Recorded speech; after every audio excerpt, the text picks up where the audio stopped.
Deleted session, April 5, 1978.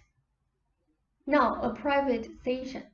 The points Ruber brought up immediately previous to my speaking involve connections made, because this subconscious was responding and trying to give you further information. I want to begin, however, by making some rather neutral but important points. New age of communications has significantly altered public and private life, so that, for example, by mail, Ruber might receive as many petitions as the king of a country in times past. People of no other age, historically speaking, have had to contend with the dimensions of public exposure that are now possible. The public man, the man of letters, etc. in other centuries, and the public man, say, of Rome, or of the Middle Ages, or of the 19th century, involved personal interactions with the public, but in very limited, controlled situations. The private image of the person was largely unknown. A king could travel through his own lands and not be recognized if he wanted it that way, for no television screen flashed his image into the homes of his people. The line between the public and the private was much more clearly drawn. There is much more that could be said, but I simply here want to mention that such issues demand far more of a gifted personality. Give us a moment. Art always serves as some self-disclosure, in which the art stands for the person, and the art is sent abroad. For example, the art stands for more than the person. In a way, it reaches higher than the person, in that it expresses dimensions of imagination or inspiration that are heroic, and often by nature it speaks of capacities that cannot be fully expressed except through art. The person, therefore, often cannot live up to his art. Ruber wants to embody his art. He expects himself to possess all of the qualities that his art tries to entice from human nature. If man can be a natural healer, and he says so, then he personally should heal others and himself. That is his reasoning.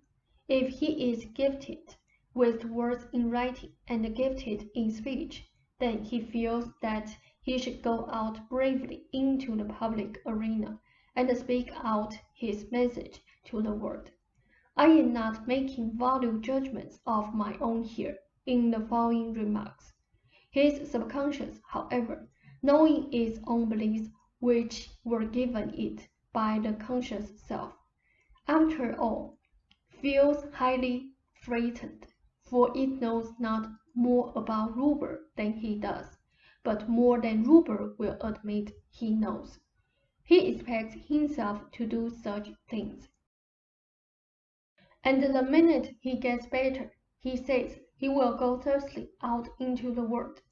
This is the same person who, on the other hand, used to put up barrels of bookcases at one end of the living room to protect himself from any neighbors or miscellaneous callers, who object when Mr. Gottlieb dared to cross into his private working area and glance at a paper. In the face of those fears, Ruber did progress from someone who was afraid to read poetry to friends, to someone who ran an excellent class of nearly 50 people, all of the time denying that any fears existed. Not faced, the fears grew.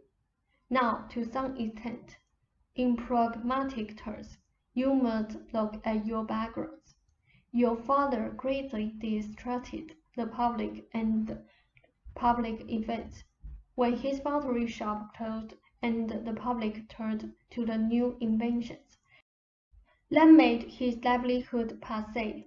He disliked the public from that moment on, and felt resentful toward those whose pictures he took, that his livelihood would be at the expense of their favor. You felt that commercial art would work financially because it belonged to the times, yet even then the comic book market, you felt, was falling beneath you as the public's ideas changed. And Ram noted, Mickey. She said, Swingland's comic strip fall beneath censure. You simply would not. Later, curry the world's favor with your paintings, even if, through hard work, financial success might follow. You did not trust people to know good work when you produced it. In one way or another, both of Ruber's parents had little use for the world, and did not trust it. None of your parents, in other words, had an easy give and take with their fellows in that regard. Ruber decided to brazen it through, to do his thing and be paid for it. At the same time, Ruber carried the fears mentioned. He hoped for the world's approval, for he knew his work was good. On the other hand, he carried the belief of this afternoon's dream, that originality made a person instantly suspect, and that in the ordinary world, if you put yourself in the world's eye, its people would hunt you down. In opposition, he carried the belief that he should go on television, make truth and so forth, and expose himself in direct opposition to those fears. Because the fears were hidden, they could not be countered through, say, fresh experience that might show them to be at least exaggerated. They could not be reasoned with, and the unconscious was left holding the bag, so to speak. The exaggerated fears carried threats not simply of scorn, but as you so clearly put it the other evening. Those people would burn us at the stake if they had the chance. To save Ruber from such possible assassination, the symptoms were not considered too strong a measure. But in the face of that kind of exaggerated threat, they were considered very strict, but reasonable enough under the conditions. The subconscious was not too pleased with them. Take your break. Now, Ruber has had nearly enough for this evening, considering today's activities, but I will get to all of your questions in the very near future. You have those down, but I want to mention some matters you are not aware of. Ruber became frightened, for example, of out-of-body travel when he began to get it in his head that all the nuts were doing it too, and that out-of-body activity involved him in an inner public environment in which he might meet all those fools who were then not bound by physical restraints. He did not fear death, for example, at the hands of others, then, but too close emotional contact. He felt people could get at him that way. In a strange fashion, because of his fears now, and these particular fears can be countered with communications with the unconscious and with understanding. He was afraid simply that so many people knew of his existence. To some extent, that would have been involved no matter what field of endeavor he chose, if he became well known. The secrecy of childhood is connected because of welfare, and your own statements to him often, years ago, not to tell people anything. Those statements reinforced earlier beliefs. Now you are exceptional people, and the exceptional people in your work are quite simply exceptions. You deal with relatively rare, different kinds of achievements and challenges. Many of your correspondents are quite average, though to you they seem deplorable. They are not used to dealing with imaginative concepts or conceptual thought, or of applying the intelligence to the realm of the imagination. Often, they cannot discriminate between good work or poor work artistically. They are drawn to what emotionally arouses them or offers them hope, even though they may only be able to put a small portion to practical use.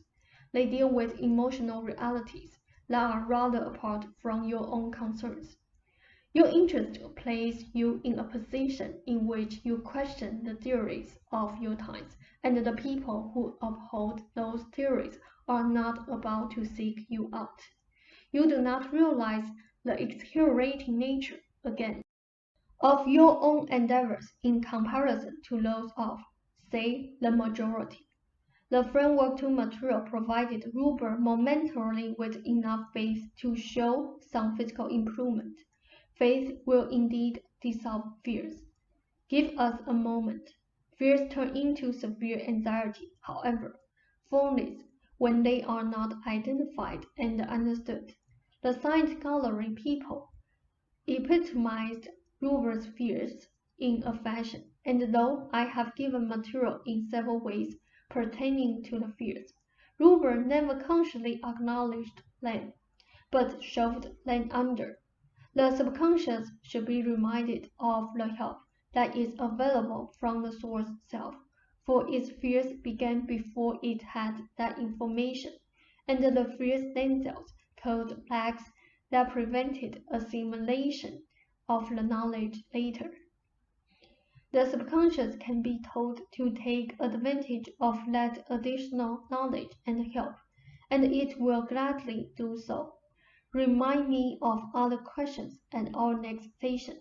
A fond good evening. Ross said, thank you, Seth.